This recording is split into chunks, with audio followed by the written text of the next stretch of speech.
All right. What is up, and welcome back to the Daily Traders Podcast. This is episode number 34. I'm your host, Mark. This is my co-host, Jack, joining me via Zoom.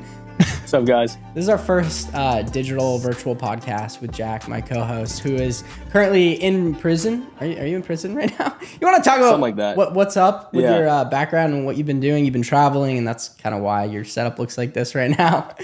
Yeah, this is funny. It's like I'm the guest, like you're interviewing me. But no, quick. This is funny. Before I get into like why I'm here right now, the intro music you can't. Why hear you're in jail? Zoom. Oh, why I'm in jail? Yeah, we'll get to that. But the intro music you can't hear on Zoom. So when you're doing it, it's so awkward. Oh. It's like you're just like dancing to no music. This must be what every guest. No way. You should be able to hear it though. The guests haven't been able to hear. Sometimes if I have it only on chat, we have a Rodecaster Pro 2 for people wondering. When it's only on chat, they can't hear it, but it should be on main multi-track, so you should be able to hear it.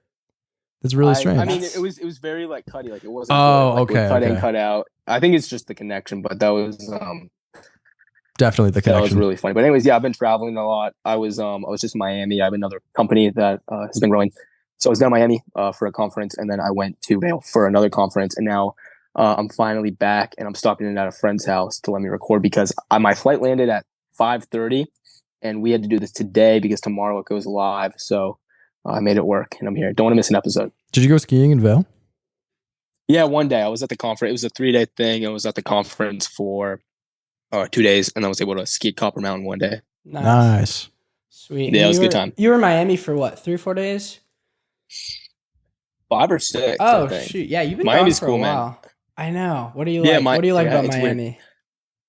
Everything. The biggest thing to me is the networking capabilities down there. Like when I was down there, I'm not going to name drop, but I met some I made 3 life-changing connections. I think, and when I say substantial stuff in Miami, there's so much of that down there, successful people, especially you don't see many successful people at a young age doing cool, and that's exactly what's going down in Miami. So connecting with all those people was I want to be down there for that. I saw you with the man, the myth, Cardinal Mason.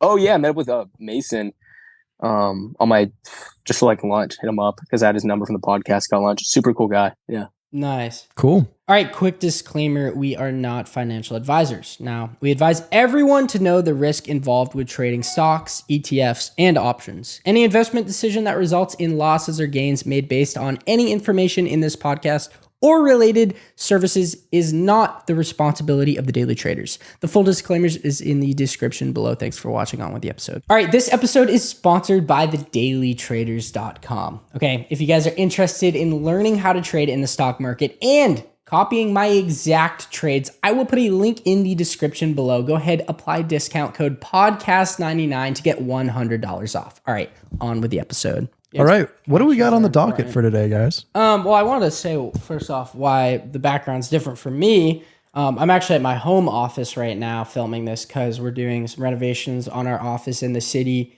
kind of just making it nicer, redoing the flooring, just making the whole place a whole lot newer because it's an older building and, we moved in there last minute. We didn't get to do all the renovations we wanted to do, and we finally just found some time to do that. So anyway, stay tuned for that. Check out the YouTube channel. We're going to be doing a new office tour reveal coming soon once that's done with my new setup, which I'm very excited for. But anyway, temporary little setup here in my home office. Today, we're going to be talking about kind of 5 things that at least I attribute to becoming a millionaire before 20. Jack, you're 18 and you've had a lot of success as well, trading, starting this other company. And so we're going to talk about these 5 things. Hopefully you can apply to your life. If you're, an entrepreneur looking to become a millionaire, wherever you are in life. I know we have a large, variety of ages that watch this podcast. And if you guys don't know, the Daily Traders is one of, I think it must be now, we're getting up there to becoming the largest trading community out there and the largest podcast out there in kind of the trading finance space. Along with that, we have a bunch of some news articles, Twitter showing Elon too much. Yeah, I thought that was interesting. We also have, SEC rules targeting corporate insider trading. That's pretty interesting. Let's talk about Elon for a second here. Yeah, let's do that. So there's a lot of Tesla news. Tesla news, Elon Musk, bought Twitter, obviously, we all know that. And what I've been hearing from people is that they've only been seeing Elon Musk on their Twitter. Like he's just blasted all over your Twitter. You're on Twitter, right? Yeah, Jack handles our podcast Twitter. Have you seen a lot of Yeah, Elon? and oh my gosh, yeah, it's like funny. I mean, I like Elon personally. Maybe it's a hot topic, but so I kind of enjoy seeing it. Maybe I'm like pumping it, but no, I definitely see him all the time. It's funny. Yeah. So when I saw that article, I was like, oh damn, like honestly, yeah, they are. Like Elon is all I see. I don't even follow him. A lot of people have said he basically has God mode on Twitter. Because if you own a company, you just manipulate the algorithm. You can just put your account in front of everyone. Yeah. So it's kind of like the ultimate power. Yeah, really do whatever you want. Yeah. I think we should also discuss Elon tying into Tesla. We have faces a $7.5 billion ultimatum to open up the charging network to rivals for EV subsidize, I believe, subsidies, which is pretty interesting. Yeah, so, I heard about that. Yeah. Do you guys have any thoughts on that? Yeah, I do actually. I was reading that article down in the car ride here. And pretty much what's happening is Tesla has an option to make its entire charging network, which is the largest charging network internationally, available to all other EVs. So there was like a picture on the title of a Porsche in front of a Tesla charger. And pretty much what Tesla's done is they've made themselves the go-to brand as far as electric vehicles, because charging, I have an EV, so I can speak on this. Charging is one of the most annoying parts of having an EV. And I couldn't imagine if I drove like a smaller brand EV that wasn't able to charge with Teslas, because it's all programmed. Like you can't charge a Porsche or what are some other ones, like a Polaris and what is a Polar and like a Tesla EV charger. But then so it's made the brand extremely valuable, but now they're facing pretty much this. What was the word again? It's kind of like Lightning, your Lightning port on your iPhone versus like USB-C. Yeah. Well, it's like pretty much now they're facing like, this because ultimatum. EVs are subsidized. So when you buy an EV, it's you can either write off the certain amount, get a reimbursement. But now the government's threatening to pretty much take that away from Tesla unless they make the charging network available for the entire US, which is great for EVs because all of a sudden it becomes way more accessible for everyone and competitive. But less people will buy Tesla. So Elon's kind of like weighing the scale. Like, do I, take a big hit from people not buying Teslas because they're subsidized, or should I, let my exclusive charging network available for the entire US like EV market? So Biden's kind of like put Elon in this like pickle. I have a question. So you have a Tesla. How does that work between like a Rivian and a Tesla? Do they all have similar charging ports? Like, can you get an adapter? Is that like how you would do that? Honestly, I don't want to speak too much on this because all I really know is Tesla. But from what I've seen, because I've seen other like off-brand chargers, they're just not the Tesla charger. But the Tesla, I think, is programmed. Like, if let's say even if you have the same port, if it's not like a Tesla, and I don't think any cars have the same port because it's patented, and you plug it in, it like really charge your car. And so that's how Tesla's like made their charging network exclusive. Yeah, that's kind of why I made the comparison to like Apple's Lightning charger. Yet, the EU is kind of forcing them into USB-C, which I think is for the best. Exactly. Yeah, I think it's very similar to that. For that's more apparent to regular people because people deal with that all the time. Yeah, you're charging your phone. You're charging your phone in the airport, and you need to plug it in, and you got two options really. Three. Yep. It's not if you have a old ass Android phone. Another article I thought was interesting. It was the one about the lottery winner. Oh yeah, it was South Carolina, right? Yeah. So this guy, or man or woman, I actually didn't even. Anonymous. It was anonymous. Yeah.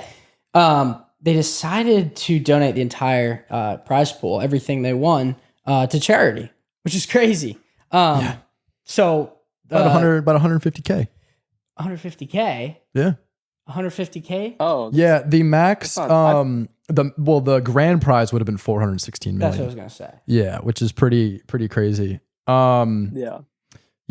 The one number has decided not to enjoy the limelight by staying anonymous and giving away the cash. That's pretty awesome.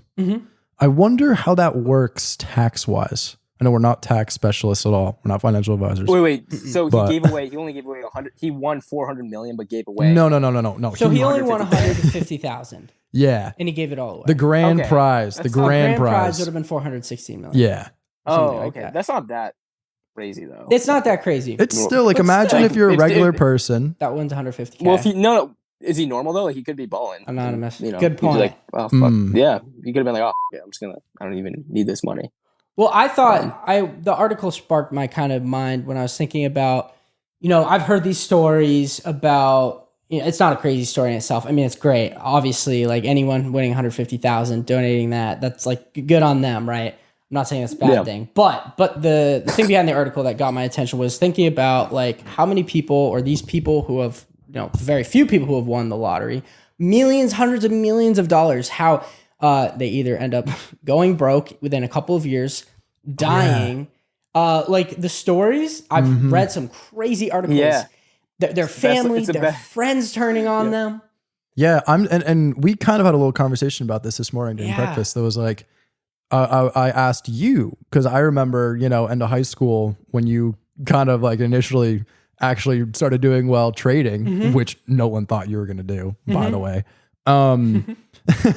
Then I was like, did anyone hit you up and was like, hey bro, like, can I have money, this and that? Like, yeah, because that happens. It happens. And it's like, yeah. So one of the articles I read, a long time ago, I can't remember, it was a couple of years ago, was this guy who won a couple $100 million, and his friends, his family, just completely, you win that amount of money right away. People around you that are, just normal average people, they see you as like a vending machine. Like, oh my God, this guy, like he's my family member, he's my cousin, he's my brother, whatever. You automatically just become a dollar sign to them. Yeah, like, hey man, I want to start this business. I want to start a coffee shop. Like, but it's crazy how money can completely not just change someone's mind, but there's a SpongeBob episode. You just where that happens. I forget if it's Patrick or SpongeBob or whoever, but yeah, it's like it's giving that life lesson of like. But think about that. Changes your relationship with that person, whatever it is, whether they're your brother or cousin, like is just that's gone, and all you see is like the money they have.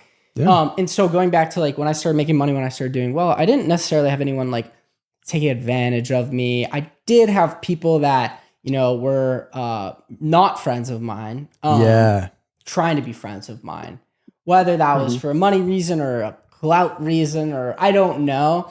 But I mean, it is one of those things. And I've had like girls in the past that I don't know what their intentions are. So it's a really interesting, it's an interesting kind of topic when someone either goes into like that crazy wealth really fast, gets rich quick, or whether it's over everything. A couple of years. Think about someone with a lot of money. Think about artists, DJs. Same thing happens to them. I forget who it was a few years ago. It might have been like someone like Alice in Wonderland or whoever. Yeah, they became big. They worked hard. They get there, but then their high school bullies hit them up. Hey, can I get guest list? Hey, can I do this? Can I do that? And one of them actually like tweeted the conversation and was like, "This is insane. This girl used to bully me in math class." Like, wow, the tables have turned, it's crazy. I know. I mean, and I'm not saying that. Even, it's not in like a bragging way that I'm saying that. It's just it's interesting. And I haven't experienced that much, but I keep my circle, really small, really tight. So I'm not out there that much in social situations. So I really haven't experienced that. Not to bring up Mason again, but he had a really good TikTok recently that was like, all the rich people you see on TikTok, on Instagram, whatever, they're actually rich. I saw that actually. Yeah. It was a good clip. They're actually like they're not capping, and they have like a tight knit group of friends, just like us three right here. True. Right. That like they're rolling with them at all times. Like that's their thing, and they don't let people in. Maybe once in a while, but it's just gonna. I don't know. I forget the extent of the clip. Yeah, but I mean, it's a good point. Thing, right? Like when you have close friends that you trust, you can actually make progress together. So I think that's like why, a lot of these, you see like friend groups becoming successful. It's very rare that you hear like a lone wolf, I mean, I guess you were kind of like that, got successful on your own, but a lot of people, having like a network and community of people helps. And it helps us now. Like, I guess we're a network within itself, right? The whole office. I would definitely say Mark went ghost mode. When you he did. Like really started doing well trading, you went out to LA and I didn't hear from you for like 6 months, 8 months, and then you slapped 2 terabytes of footage on my desk and was like, "Hey, dude, make a video." and that was awesome because here we are now. But I know. I was working like 80 hours a week. I didn't really have any balance in life, and that interesting time. But I definitely, like I've said, that 6 months or whatever it was, half year to a year of my life, I got probably 3-4 years ahead of where I would have been if I hadn't have done that. So Oh yeah. So before we go to the break, I just want to bring up our last two guests were phenomenal. yeah, Yeah. Eric and Sonny, especially. I mean, Eric was awesome. Don't get me wrong, seriously. but Sonny's episode was by far my favorite. Same here. And Jack knew a lot about her. You didn't know too much about her. Someone commented, someone called you out. Oh, But she loved the episode, which was great. And which I think is the most important. I didn't care about that comment because we never care about the comments. But I think it was important that it was kind of a fresh take for an episode for her because usually she's an absolute legend in the trading world. Everyone knows everything about her. Yeah. Everyone knows how legit she is and all that. So the fact that we kind of came in with like, hey, we want to learn about you. I do that on purpose. Yeah, I don't know exactly. anything about the guests.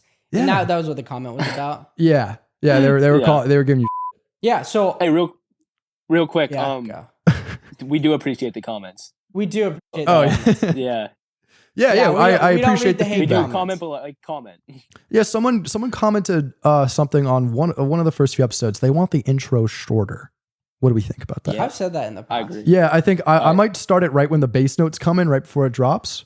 But it's also so hyped too. It's also so unique. I don't know. Well, maybe next But episode. so We're I was saying- getting off topic. Yeah, I was Yeah. saying that I don't know that I literally purposefully don't do research on the guests. You get the guests on the podcast, and so That's a new strategy. no, it puts me in a position where I have the Just do a bad basic job. I have the basic questions to ask that you've got for us, right? But then it puts me in a position of the listener where I'm curious, I have questions, and then I'm able to ask the right questions that are answering the listener's questions because those are the questions I have because I don't know them.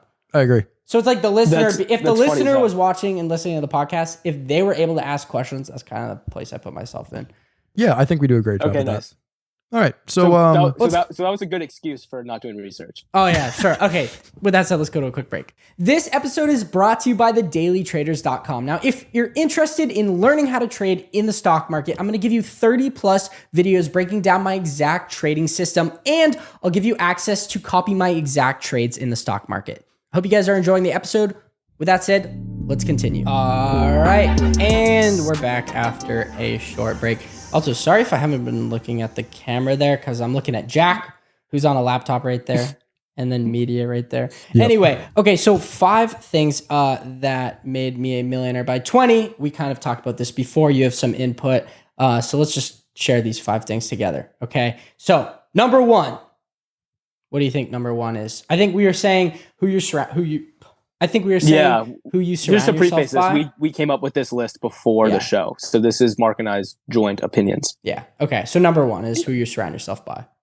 100%. That's like based. I feel like everyone does say that, but it is genuinely true. Like who you surround yourself by is the most important thing by far. One of my favorite like analogies, like if you sit around in a barbershop all day long, eventually you're going to get your hair cut. You know what I mean? Or if you sit in like a smoke shop all day long, eventually you're going to smoke a cigarette or whatever. But answer. yeah, who you surround yourself by. And if you hang around good people, likewise, you're going to, be more motivated, do better things with your life. I like it. Okay. That's your number 1. I don't think I can 1 through 5 of these. I really can't. All right. The next one, number 2. And I think this is an interesting one. Is it like actually doing what you said you would do? Yeah. Tell me about 100%. Well, that was yours. So Yeah. So I say that because like connections and networking is all about trust. Mhm. And it's like, it comes down to like the very, very simple level of if someone says, hey, meet me here at 7 a.m., like you're there at 7 a.m. and you do what you're going to say do because that builds trust. And to me, like if I see someone, I tell them to be at a meeting or do this or pick me up and they're late or like they don't have a lot of respect, then I take it personally or not. I just know that they're not really going to be an accountable person, which we'll get into more when we talk about communication, but actually following through with what you say you're going to do, whether it's simple as like being on time for a meeting or doing like a really complex project on time, whatever, delivering a good product. okay. That's just the professional world as a whole. Yeah. Think about it. Like people have deadlines. Yeah, but I see now like a lot of people, they just don't. And like it's like they don't do very basic things. But any job you're gonna have, as I said, deadlines. You're gonna have things you got to get done by a certain point, right? Like at some point in your life, you have to actually get out of bed. Yeah, well, it's also about being accountable to yourself. Mhm. Like if Right. I set a goal, if I say I'm going to get up at 6 a.m., like you get up at 6 a.m. And once you can like be accountable to yourself, then you could really do anything because you can just say, oh, I want to I want to own, I want to become a very successful trader. And then it's obviously more complicated than that, but you get the point. Yeah, and I think some of that stuff takes time. Like I read somewhere, Yeah. I watched a video about like getting into a sleep cycle and everything. Like it takes like Yeah, it's at a hard. day at a time. It takes like you could go back 15 minutes waking up naturally. You can't just like get up at 7 a.m. and then expect like after waking up at 11 a.m. every day to feel good waking up at 7 a.m. Yeah. Does that make sense? Like you kind of have to work your way back. Over time, Yeah. which I think is a good analogy for like learning how to trade. It takes time. You know, Steve Hawkins and Chris, all they were talking about in the Rumford group was that, you know, you just got to make this psychologically work in your brain, you know, make the coding that's work with everything. you. I mean, that's everything you do, whether it's trading, a sport, like whatever business you're involved in. It's always about, being persistent and being patient. All right, what's the next one? So I think this is yours. Number Yeah. 4. Yeah. Number 4. Or no, sorry, number No, 3. no, three. Three. Was sacrifices. So like Okay. you were saying, I went ghost mode. What was that? You said ghost mode. Was that? your Yeah, that was from terminology? Brendan said that. Ghost mode. I like for that whatever, term. 6 months. Yeah, I think you have to go through a period of time where you sacrifice pretty much everything in your life if you want to be successful. Whether that is, friends, going out, social life, video games, Netflix. I've said this before. You have to go through that period of time where it's just grind mode, grind time. You're working 80 hours a week. You're working literally nonstop. That is all you have in your mind. There's no distractions. Like, I think it takes that, whether it's, a month, 3 months, 6 months, or 2 years, you need to go through that kind of cycle or stage in your entrepreneurial journey to become a millionaire. And that, like I said, that got me years ahead of where I would have been. Yeah, and I see so Yeah, many. Go ahead, Jack. Sorry. Yeah, I mean, like same here because I remember when I met with you. I think we talked about this in a previous episode where I came to your crib and we were just talking, and you're like, "What are you gonna do? Like, are you gonna go back to school?" And I literally, dropped out of school, started making like more consistent, larger amounts of money, and then got rent. Like, bought myself everything. Like, my parents don't support me anymore. I made that change at 18. Yeah. So I made that at 18 and then went off to live on my own, going from like college. Like I was very fortunate to have like grandparents who want to pay for my college. So, but I still dropped out, took that like risk. People weren't happy with me, but if it wasn't for that risk, I wouldn't be where I am today. Yeah. Those are some sacrifices. Seriously. Yeah, I'm about to go through the same thing. No, and I think it's important. I see all the time. We had a video recently where you said that. It might have been on Instagram. We've been doing some cool reel stuff that you guys should go check out. But a lot of people say, yeah, like I'm 35 now and I worked really hard at the end of my 20s, but I wish I did it earlier. Yeah. Like I wish like I had so much time. I was just f***ing off doing nothing. Why didn't I actually apply myself and get to a point by the time I'm 30 that then you can go f*** off? I like it. Sonny, for instance, Sonny retired at 30. That's crazy. Yeah. Like that's cool. Seriously. Yeah. Number 4. I mean, she made sacrifices though with like her family. Yeah. Let's move on. Right. Yeah. Moving. Okay. Communication/networking. There's a good one. I think this is kind of both of us. I said communication, you said more networking, but I think communication is super important. This comes into like making connections and talking to people because now I'd say 50% of the communication, more than that, like 60% of the communication we do is through text and email. So being able to communicate well through email, knowing when to call someone, knowing when to text someone, like kind of being like technology socially appropriate. Do you think like what to say to people? But I think there's definitely the listeners out there who are like, oh, I'm not like, I'm very, say the listeners thinking this, like I'm introverted. I don't, I'm not a big social person. I'm not good at talking to people. Are you saying, how do they get around that kind of roadblock? Or is that like a necessary skill to becoming a millionaire, do you think? No, I mean, you could like see out there how there's a bunch of, I don't want to say like nerdy, but more like people who are like antisocial, don't normally fit into like normal social standards, what may it be. But no, I think just be yourself. Just like no one will, unless you're like a total creep weirdo, but everyone's always going to respect you for just being you. But it's more, again, it's more about like when I say communication, I mean like following up, correct grammar, knowing when to reach out. So like not leaving someone like hanging dry for like 5 days, being quick with responses. Like if someone sends me a business email, like I take pride in being able to get back to it like literally as fast as I can. Like I get excited when I see an email come in. I'm gonna respond to it like as fast as I can. Is there like a fine line though between being like too available? No, just be like, if you're super available, then you should probably start like working harder to like never play like don't play hard to get with business. It's not Yeah. it's Yeah, not like it's that. not Not trying worth to you're not trying to cuff up your business partner. All Right. that's I mean, good. I think Jack is easily one of the best people I've seen at outreach and all of that. Mhm. Like there's so much, like we would not have gotten those last 2 podcast guests if it wasn't for Jack. Like you have a talent for doing that sort of thing, and I admire it because I struggle with that. Thank I'm you, like bro. I'm like, Same. oh shit, like I want to do this for this person, but how do I actually do that? Yeah. And there's Nah. ways to Thank you, actually bro. do that. You know, you got to offer people what you do, how you can help them. You can't just hit them up in the DM and say, Yeah. hi, My favorite like you know, yeah, my favorite saying is like treat others as you would want others to treat you. And Right. that's literally just, how would you want someone to hit you up if you were a million, put yourself in their shoes. If you were a millionaire, what would actually make you look at it and respond? And then just, put yourself in that situation. But thank you. I mean, everyone has their strengths, everyone has their weaknesses. Like, for example, my weakness is I'm kind of a little ADD with like life decisions. Like I'm always like thinking about like the next opportunity. Luckily I have people in my life like Mark, like where I'll go and say something and it'll be like, dude, really, like you have this and this going on. You don't have time for this, or you need to put more energy into this. Mhm. So, having people in my life that have certain strengths, like Mark is very good at staying like focused on one thing. So having someone in your life that like benefits your strengths, and your weaknesses and vice versa. I like it. All right. That was great. Number 5, our last one here. Goals, milestones, and having a vision. I like this Okay. one. I could talk about this. I think this was yours. Yeah. Talk about it. I mean, I've always been very like vision goal oriented. And whether it's writing down, my goals or recording myself talking, it's always important to set goals. And those goals can be used as milestones in your journey to wherever you want to get in life, right? Whether it's smaller goals, whether it's monetary goals, how much you're going to make, whether it's buying a car or, personal health, fitness, lifestyle oriented, eating healthy, you want to set these goals in your life to help you get where you want to get. And for me, one of those goals was cars. And it was funny. We were talking about like kind of my car evolution and how many cars I've had. oh yeah, And it was like, I guess like as far as sports cars go, because I've always kind of had 2 cars, is my Subaru BRZ. And then I went from the Subaru BRZ to the Audi R8.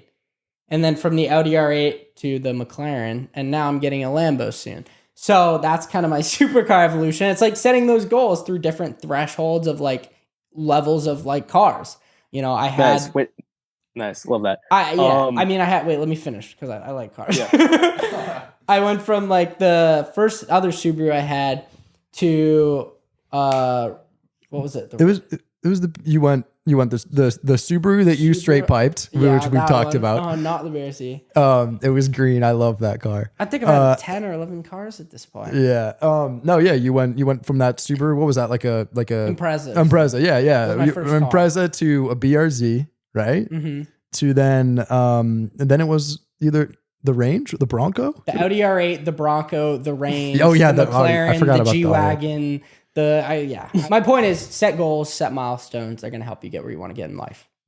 And Yeah, you I did think that. you nailed that. And it's all about like having a direction. If you have goals, like if you know if you just know you want to be successful, but you don't know how to get there, it's like that's never gonna happen. It's like randomly solving a Rubik's Cube. Like maybe like 1 in a trillion. I don't even know what It the doesn't odds are happen. to solve a Rubik's Cube. From Exactly. someone Like, who you- does like, you that, have- it doesn't happen.